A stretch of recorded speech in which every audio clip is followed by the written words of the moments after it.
evening on House Home. NDB joins us talking on finances. We teach you on how to make a nutritious hair conditioner for your beautiful hair, following the steps, the easy steps. And if you're someone that cannot limit the intake of how much sugar you consume, you may not want to miss this, as we look closely on how much sugar your food contains. Jane joins us over at Brandwell Home Center. And if you think vinegar has no more than one use, stay watching to find out more. A very good evening to you all and welcome to House Home. Finance is a field that deals with the allocation of assets and liabilities over time under conditions of certainty and uncertainty. Finance also applies and uses the theories of economics at the same level. Finance can also be defined as the science of money management. A key point in finance is the time value of money, which states that purchasing power of one unit of currency can vary over time. Finance aims to price assets based on their risk level and the expected rate of return. Finance can be broken into categories, subcategories, that's public finance and corporate finance. We now join the National Development Bank as they talk more on finances. House Money Talkout is proudly brought to you by the National Development Bank. House Money belong you me. Good evening viewers, and once again, welcome to this edition of NDB House Money Talkout. The National Development Bank has numerous loan products on offer intended to suit the needs of every Papua New Guinean. This includes the grassroots, public servants, the private sector, small to medium entrepreneurs, and even large business houses. Tonight, we visit one new and exciting loan scheme that is becoming very popular, the MP's District Credit Scheme. Let's take a look at the launch of the Goroka District Credit Scheme. The MP's Credit Scheme is a loan scheme that was established in which the National Development Bank has entered into an agreement with Members of Parliament who chair Joint District Planning and Budget Priorities or JDP and BPC committees. The purpose of setting up the MP's Credit Scheme, like all other credit schemes offered by the National Development Bank, is to provide appropriate and easily accessible rural loans to ordinary villagers or people in the informal sectors to start or improve existing small income generating business activities in both the rural and urban areas of the target district or electorate, which they would usually be unable to do so with other commercial banks.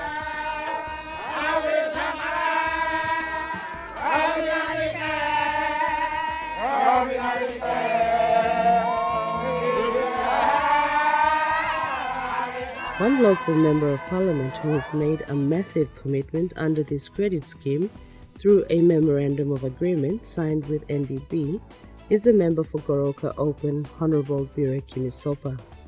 He officially launched the Goroka District Credit Scheme in the province, detailing his funding commitment. Mibla district here, Mibla now commit him 3 million kina for the next 4 years. By the time we finish, Mila looking at some Goroka 12 million endowment fund and revolving fund. NDB by manager. Now me have me please also money blue blah me put him also. Me put him kind money also. And 1.5 million. Me request him provincial government, lo put him another 1.5 million. So you can proman one time government blow, Madam Governor Julie so me boom one time, me to brother sister one time, walk boom one time, come up in 3 million kina every year in a people block Goroka must got 12 million kina endowment fund. Stop on the NDB. Minister responsible for NDB, Agriculture Minister Honorable Tommy Tomsko, reminded the people of Goroka that this was their opportune time to make something for themselves, but that they be mindful that the credit scheme was not a grant nor free money. And they belong you all people, belong Goroka. And they belong you all, Liklik Man, Mary Long Eastern Island. And they belong all farmers. And they belong all people who said, got bank statement. This plus scheme, emi liklik loan. Emi no grant, emi no free money. Emi liklik loan, member players support him you, emi put him inside long bank. Na emi by work one time district long you, na emi by work one time National Development Bank. Long make him available, this plus money. Long you long go long bank, na access him. In airing similar sentiments, Acting Managing Director Moses Liu said the district credit scheme was NDB's solution to do away with the free handout mentality. This district credit scheme, NDB's solution Long this like do away this like rent mentality. This like give away mentality where play game. Is polling this like country blow blogger. Plenty man Mary said talk oh member me channel blow me blog see free and out here. This like now by change altogether.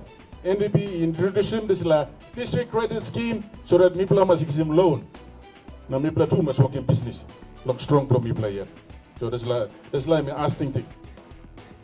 Mr. Liu also gave an overview of the lending criteria of the MOA, adding that NDB was honored to enter into this partnership arrangement to serve the people of Goroka. National Development Bank and me honor through long entering this partnership. Now me play like assuring the Goroka district na through long governor Sindan Loya na member that me play by doing utmost best for me play long helping more people belong Goroka district so that all can come up. Businessman na Mary. Governor for Eastern Highlands, Honorable Julie Soso, congratulated Mr. Kimisopo for the initiative, which she is supporting, and reiterated her funding assistance towards the Goroka District Credit Scheme for 2015. Thank you. Congratulations, Goroka MP. 1.5 million. Yes, next year, 2015 budget, Goroka District, put him under NDB. Contribution, Honorable Member. Me too, Governor, by putting 1.5 million. Thank you.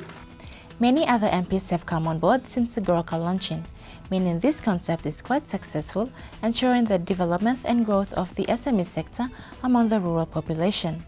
Once again, when you're thinking of starting or growing your own business, think NDB. House Money belong Yumi. Goodbye. House Money Talkout was proudly brought to you by the National Development Bank. House Money belong Yumi. It takes money to make money, so the proverbial saying goes, businesses have to consider their finances for so many purposes, ranging from survival in bad times to bolstering the next success in good ones. How you finance your business can affect your ability to employ staff, purchase goods, acquire licenses, expand and develop. While finances are not necessarily as important as vision and a great product, they are crucial to making the good stuff happen. Thank you so much for the update. We look forward for another segment talking more on finances. After the break, we will teach you on how to make yourself a very nutritious hair conditioner. Stay watching. More on House and Home in a moment.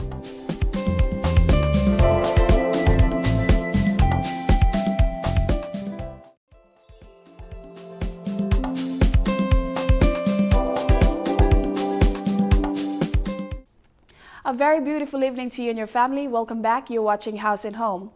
Taking care of your hair is one aspect that you have to take into consideration if you're thinking of possibilities to prevent any damage to your hair.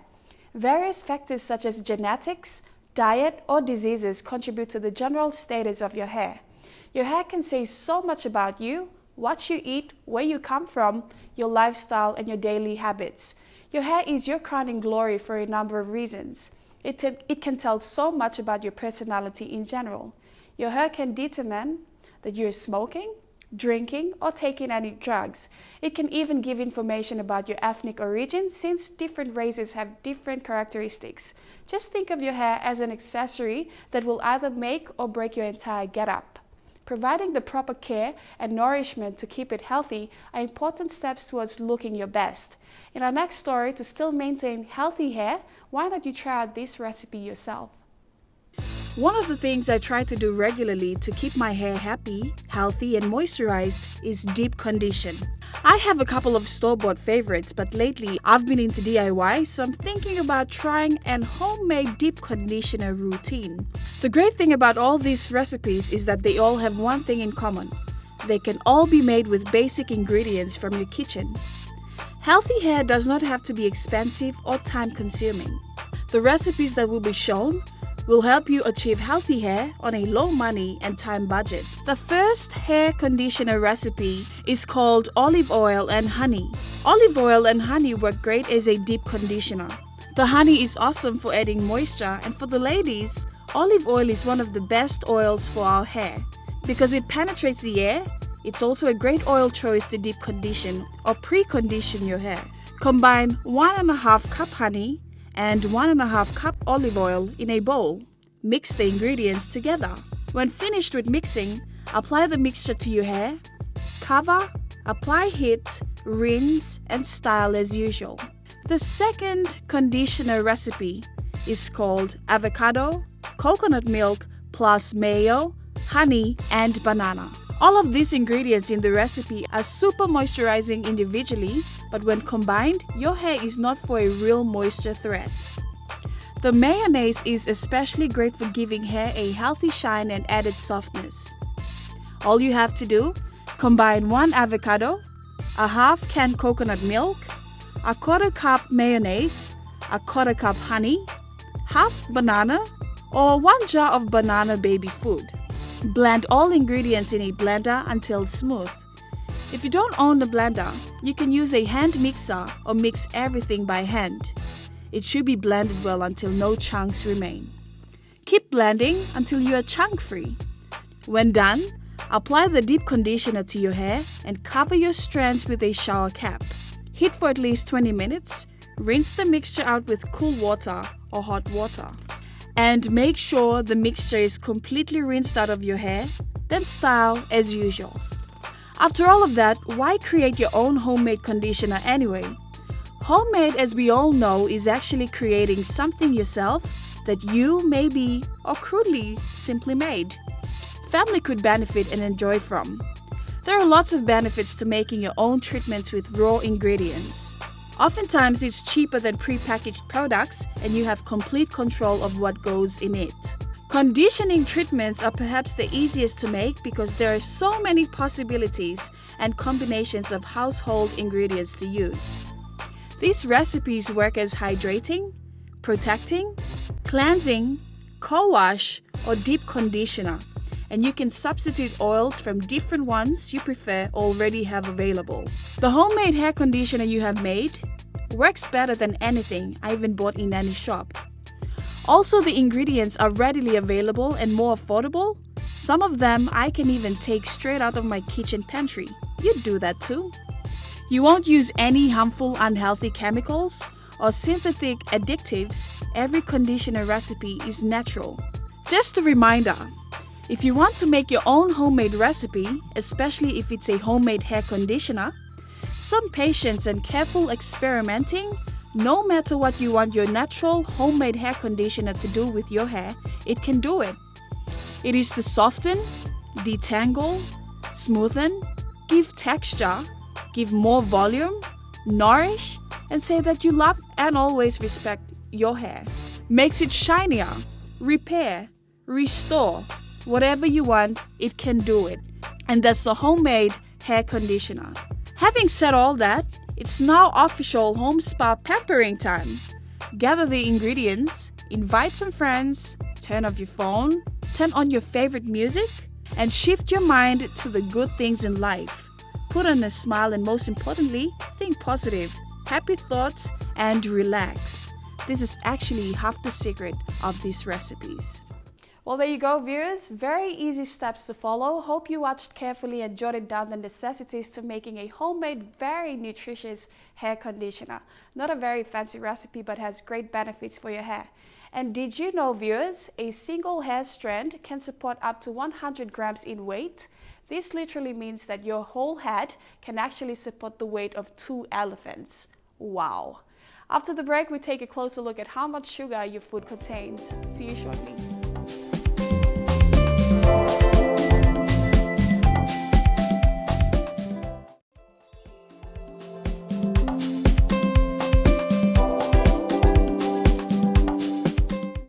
Welcome back, you're watching Haus Home. As much as I'm concerned, we still face a lot of problems when trying to cut down on the consumption of sugar. Sugar is the generalized name for sweet, short-chain, soluble carbohydrates, many of which are used in food. They're carbohydrates composed of carbon, hydrogen, and oxygen. The world produced about 168 million tons of sugar in the year 2011.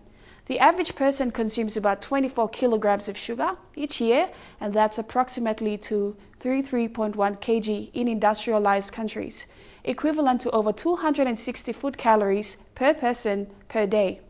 Sugar remained relatively unimportant until the Indians discovered methods of turning sugarcane juice into granulated crystals that were easier to store and to transport. So, do you know how much sugar your food contains?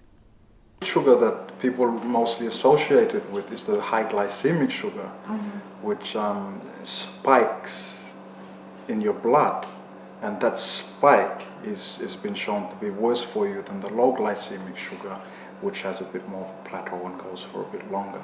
Okay. So that's probably, if I was going to say about sugar, and the difference is that. Okay. But then even with the low glycemic sugar, if you have too much of it, that's also bad because you can put on weight, and then you can have problems that are associated with being overweight and being obese, like diabetes. In our modern and fast-paced lives, it may be difficult to keep a healthy balance of nutrients in our food. Sugar is one of these nutrients, and the cells in our body would die without sugar. Consuming too much sugar, however, raises the risk of several problems, including poor dental health, obesity, and type 2 diabetes. To keep control of sugar levels, it helps to know how much sugar there is in our food, especially the food we eat. What is sugar? Sugar is a simple carbohydrate that belongs to a class of chemically related food-flavored substances. It comes in many different forms. The three main types of sugar are sucrose, lactose, and fructose. Even though our cells need sugar, glucose, to survive, consuming too much of it can cause numerous different health problems.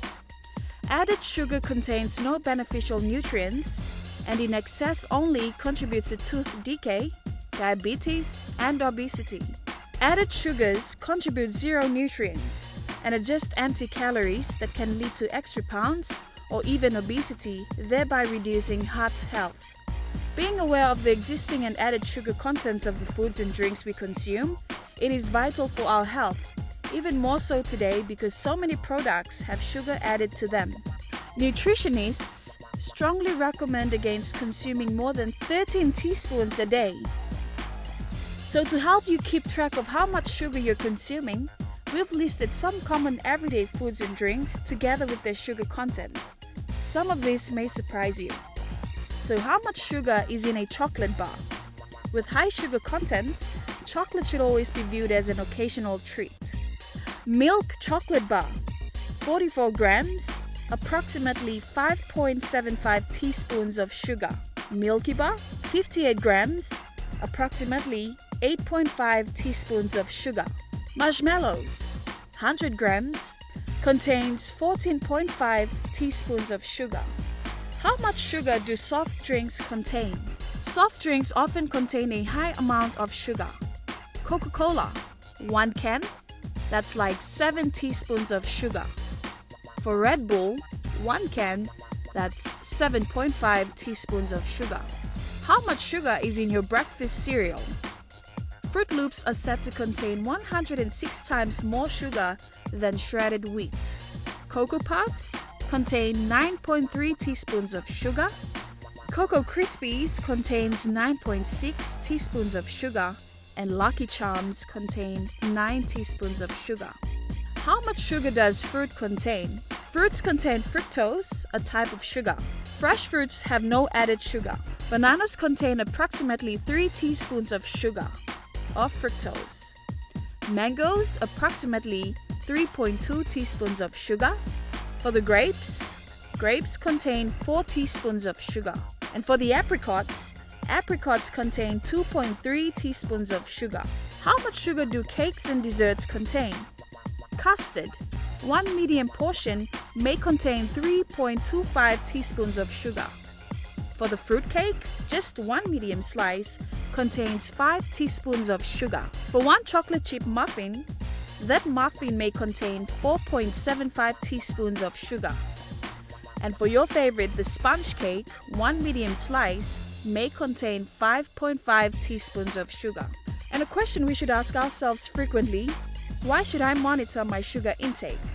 Because of evidence, that it can cause the following health conditions. Obesity. Eating more sugar is associated with obesity. High blood pressure. A high fructose diet raises blood pressure, especially in men. Heart disease. People who consume higher amounts of added sugar are more likely to have heart disease risk factors. And finally, type 2 diabetes.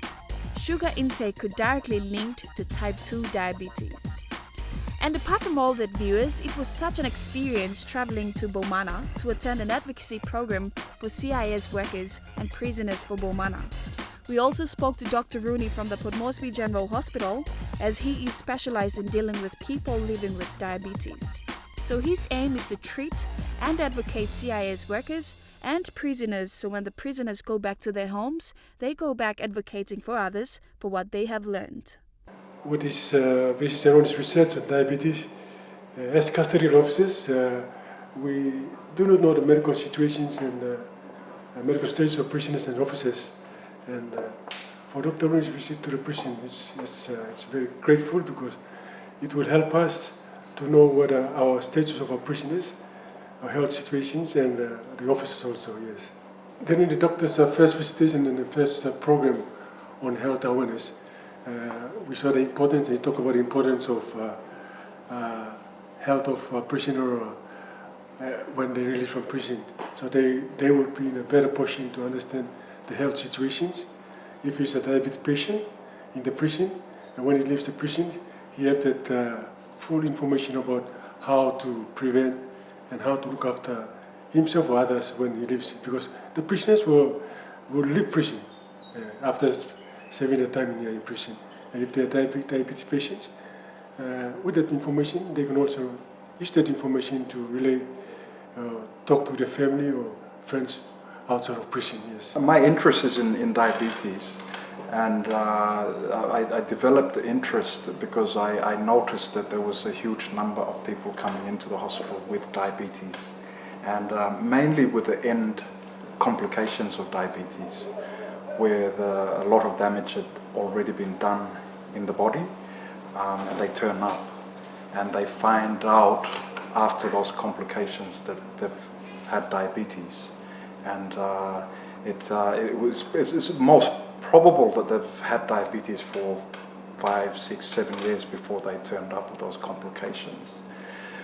So that's where my interest in diabetes started, and that's what I'm doing my research on in diabetes. So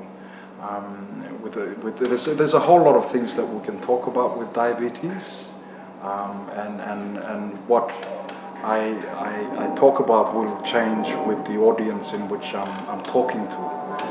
But in terms of for general public knowledge, perhaps I'll start off first to say that diabetes is definitely on the rise in the country.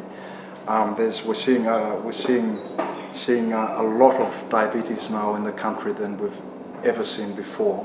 And that figure is only going to rise as we modernize in our lifestyle, as our economy picks up, and we live a modern lifestyle. Currently, there are different figures being thrown around internationally about exactly how many people are living with diabetes in the country. WHO is saying something, the International Diabetes Federation is saying something, and a few different other big organizations are saying different things. The figure that I tend to sort of remember easily is the International Diabetes Federation figure, which states that there's an estimate of about 204,000 people living with diabetes as of 2013. From just beginning of my research and just starting my research, I tend to agree with that number. I think there are a large number of people with diabetes, but of course there's a big need to have local research and local data so we know exactly what sort of numbers we're dealing with. Thank you. Finally, if you were to say a few words to the public suffering from diabetes, or maybe at the point of having diabetes, what would you tell them? There's two types of diabetes, mainly. There's a few others, but there's mainly two types of diabetes. There's type 1 diabetes and there's type 2 diabetes. Type 1 is very uncommon in the country, and in fact in the world as well. But the main type of diabetes is type 2 diabetes, and that is caused by insulin resistance. So if you think of insulin as the key to the door of the cells to open the door to allow the glucose, which is the sugar, to go into the cells, as the way the body works, then insulin resistance, the doors of the cells are not accepting the keys. So if they're not accepting the keys, then the doors are unable to open, then the sugar is not being able to go into the cells where they produce energy. Sugar has been produced in the Indian subcontinent since ancient times. It was not plentiful or cheap in early times, and honey was more often used for sweetening in most parts of the world. Originally, people chewed raw sugarcane to extract its sweetness. Sugarcane was a native of tropical South Asia and Southeast Asia, and in most parts of the world, sugar is an important part of the human diet, making food more palatable and providing food energy. After cereals and vegetable oils, sugar derived from sugarcane and beet provided from kilocalories per capita per day on average than other food groups. After the break, we join Jane over at Brian Bell. See you shortly.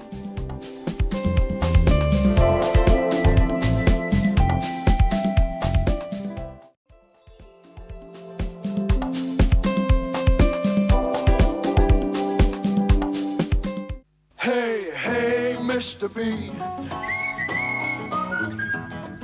Good evening, viewers, and welcome to another episode of House and Home with Brian Bell. I'm your host, Jane Tokivala. A refrigerator is one of the most important pieces of equipment found in the kitchen for keeping food safe and fresh.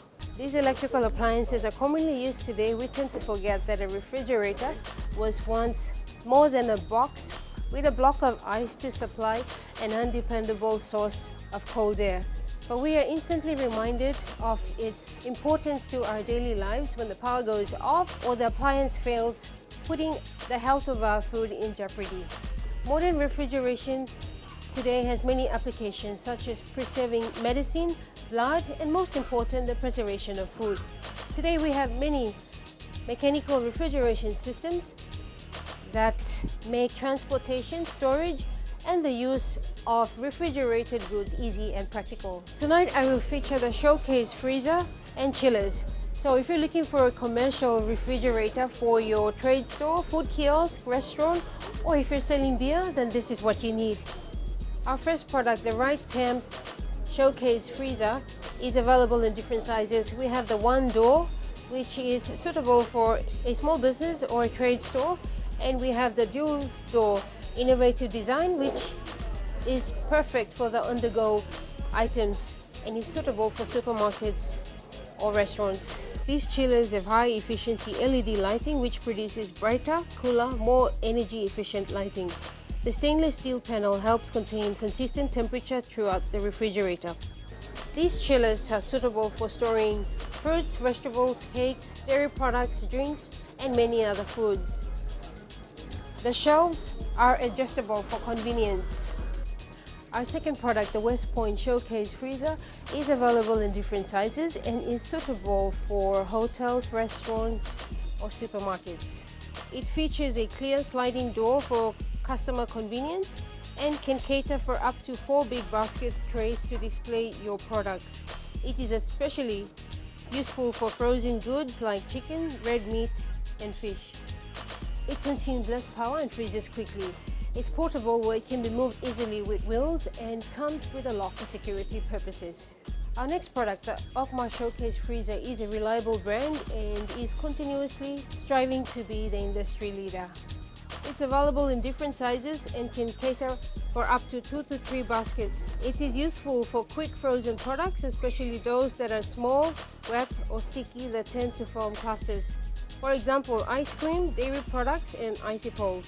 Poultry items such as diced or sliced poultry products, wings, deboned products and other small poultry products are useful for this showcase freezer. It also comes with a lock and wheels for easy moving. And finally, another Okma product, the hot and cold water dispenser. This product is perfect for both the home and the office. It does not have to be near a water pipe, and you don't have to worry about replacing any water filters. It basically dispenses water for drinking and is flexible in the sense that you have a choice to store mineral or distilled water. Most water dispensers are typically freestanding or desktop water dispensers. If your office does not have a kitchen, then you don't have a choice but to have a water dispenser. You wouldn't want your workers to clutter up their desks with bottles of water or cans of Coke. You also wouldn't want your staff to make frequent trips out of the office just to get a drink. It's also perfect for the home if you suspect your water is contaminated with lead or chemicals, which are normal when we experience water shortages. It's a good reason for large families because they don't need to worry about running out of ice for cold drinks and hot water for tea and coffee, which is a frequent occurrence during their day-to-day living. So before I wrap up, I've got some exciting news for you. Brian Bell's Family Christmas giveaway promotions started on the 13th of this month and will run till the 27th of December. There are a total of 70 prizes of Star Vision LED televisions to be given away weekly, while the major prize of 25,000 kina worth of family packages will be drawn on the 10th of January next year. So for every 50 kina you spend, you will be given an entry form to fill out and place at any of our Brian Bell home centers. So now you know you can turn to us simply because you're backed up by Brian Bell's warranty, service and spare parts. So remember, great products, great prices. That's Brian Bell. Until next time, I'm Jane Takilala. Have a good night. Best price, best quality, guaranteed at Brian Bell. Right on, Mr. B. Thank you so much, Jane. We look forward to next week's Brian Bell segment and see what sort of products you have to offer. Coming up after these short messages, we find out more about the many uses of vinegar. Stay watching.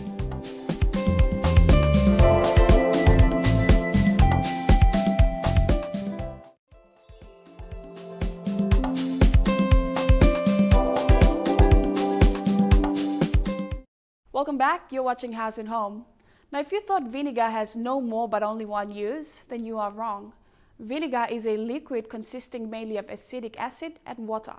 The acetic acid is produced by the fermentation of ethanol. Vinegar is now mainly used as a cooking ingredient. But historically, as the most easily available mild acid, it had a great variety of industrial, medical, and domestic uses, some of which, such as its uses as a general household cleanser, are still promoted today. So what other uses does vinegar have? Let's find out. Vinegar has been around in our kitchens for ages now. Right from using it as a preservative for our food to health benefits, vinegar has been an indispensable substance. What is vinegar? Talking about vinegar, not many of us know about it.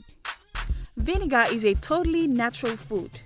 There are no harmful chemicals or preservatives. In fact, vinegar is a preservative itself. Vinegar makes itself when it comes in contact with anaerobic bacteria while it is exposed to oxygen.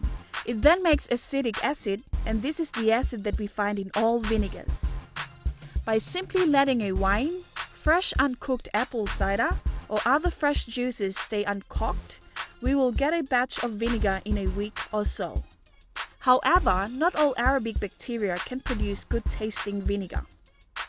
If you want to make a great vinegar, it is always better to purchase ready-made vinegar or make one properly. There is no official record about the invention of vinegar, and it is considered as an accidental discovery. However, there is much folklore that surrounds about how people discovered vinegar. Legend states that Babylonian people discovered wine that was formed from unattended grape juice. This led to the eventual discovery of vinegar. Since then, this accidental discovery has been of great advantage to all of us, and we cannot imagine a day without vinegar. History also states that before 5000 BC, a civilization of ancient Babylonian used vinegar as a cleaning agent. The Babylonians later discovered that vinegar slows or stops the action of bacteria that spoils food, and so they started using it as a preservative. They also used it as a condiment. Another legend that surrounds the discovery of vinegar includes the Caesar's armies used vinegar as a beverage. The Egyptian queen Cleopatra demonstrated its solvency powers by dissolving precious pearls in vinegar and won a wager that she could consume a fortune in a single meal. And according to the writings of Titus Livius, a historian who lived around the time of Christ, obstructive boulders were heated and drenched in vinegar to crack the boulders into small pieces in order to allow them to be easily removed. And finally, there are many ways to utilize the virtues of vinegar. Vinegar is not just for preserving food or to use as a salad dressing. There are many healing functions that you can use it for. It cleans and sanitizes. It deodorizes in a natural way to get rid of ants and other insects and unwanted weeds. Vinegar can freshen up the fridge. Clean the shelves and walls with a solution of half water and half vinegar. Kill bathroom germs. Spray full-length vinegar around the sink and tub. Wipe clean with a damp cloth. Tidy up a toilet. Pour a cup of more or diluted white distilled vinegar into the bowl.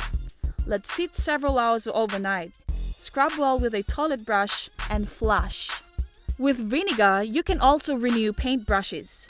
To remove old paint, place brushes in a pot with vinegar. Soak for an hour, then turn on the stove and bring the vinegar to a simmer. Drain and rinse clean. Vinegar also can make old socks look new. Get the stains out of old socks and sweaty gym clothes by soaking them in a vinegar solution. All you have to do, add 1 cup of white distilled vinegar to a large pot of water. Bring to a bowl and drop in the stained clothes.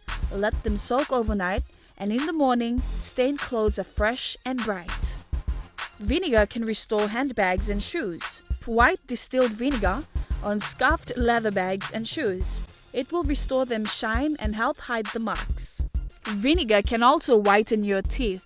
Brush your teeth once a week with white distilled vinegar. All you have to do, dip your toothbrush into the vinegar and brush thoroughly.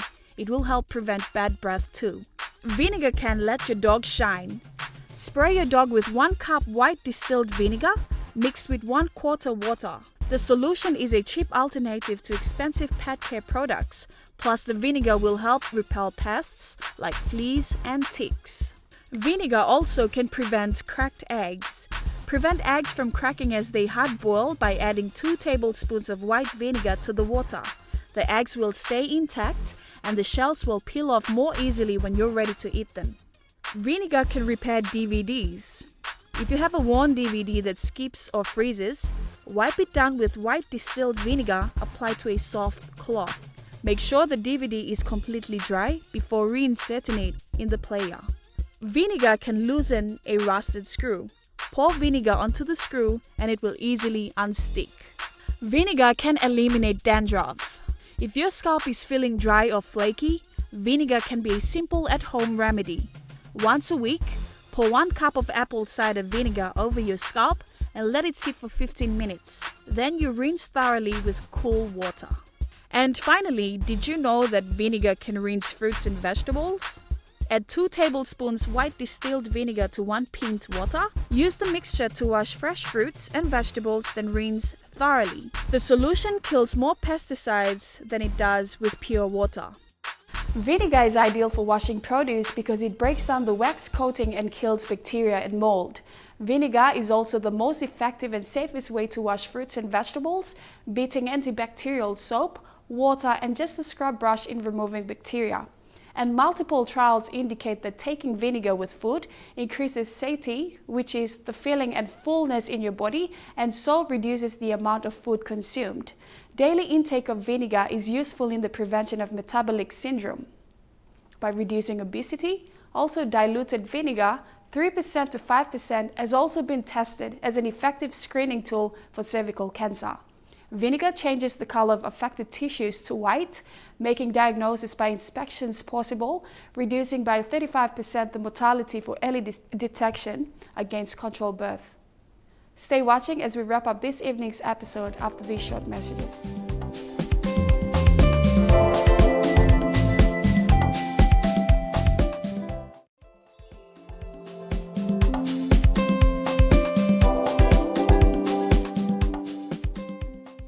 Next week on House and Home, we check out the Department of Health and see what they have to offer.